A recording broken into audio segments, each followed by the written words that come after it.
Guys, তো কেমন আছো তোমরা সবাই? আশা করছি অনেক ভালো আছো। তো আজকে আবারও চলে এসেছি আমি সরস্বতী পুজোর মার্কেটিং করতে। আর মা লক্ষ্মীর শাড়ি সেন্টারে দেখতেই পাচ্ছ, এই যে আজকে আগের দিনের থেকেও আজকের ব্যাগটা অনেকটা বড়, দেখতেই পাচ্ছ। তো অনেক কিছু নিয়েছি।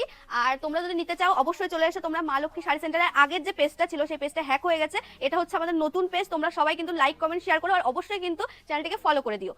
প্রচুর কালেকশন আছে, চলে আসো, এদিকে আসো, একটু ঘুরিয়ে ঘুরিয়ে দেখাই। এই যে সরস্বতী পুজোর জন্য স্পেশাল, সরস্বতী পুজোর স্পেশাল শাড়ি আছে এখানে।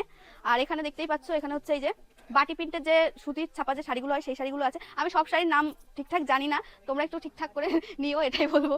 তো আসো। তো পুরোই শাড়ি চারিদিকে। আর এখানে কিন্তু শাড়ি ছাড়াও আরো অনেক কিছু পাওয়া যায়। আর আজকে আমি একটা জিনিস দেখলাম, 35 টাকার গামছাও পাওয়া যায় এখানে। তো এই যে এইদিকে আছে। আর এই যে সরস্বতী পুজোয় তো এখন খুব ট্রেন্ডিং এ চলছে এই যে এই পাঞ্জাবিগুলো। তো আমি আমার বরের জন্য নিয়েছি, আমার একটা বান্ধবীর বরের জন্য নিয়েছি। আর এমনকি দীপা, তোমরা আমার যারা চেনো আমাকে, তো প্রান্ত দীপা আমার ফ্রেন্ড তোমরা জানো, ওরাও নিয়েছে, ওদের ভাইয়ের জন্য নিয়েছে। তো তোমরা যদি নিতে চাও এখানে কিন্তু অনেক কম প্রাইসে